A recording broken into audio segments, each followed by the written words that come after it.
Планинари од Делчево, Виница, Берово и Велес викендов го искачија вториот врв по висина на Плачковица, Чупино брдо, 1725 метри. Маршрутата која започна од Блатец била во должина од 13 километри. Но морам да напоменам дека и покрај тоа што маршрутата и во двата правци е релативно со куса должина, сепак има поголема висинска разлика. Така што е потребно подолго време, некаде околу 3 часа за искачување и околу 2 часа за слегување.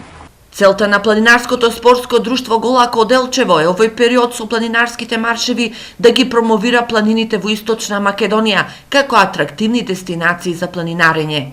Значи, овие места заслужуваат да бидат посетувани од планинарите, бидејќи се, значи, имаат своји карактеристики, како што има, да речеме, интересни пейсажи, има интересни, значи, историско и културни споменици и знаменитости, и затоа даваме до значење, значи, да ги посетуваат овие места, значи, се со цел да го омасовиме, значи, планинарството во овие предели на нашите планини. Следната планирана дестинација е врвот Лисецка и Кратово на Осоговските планини, акција која планинарското спортско друштво Голак ќе ја реализира со Сдруженијето на резервни офицери на Македонија.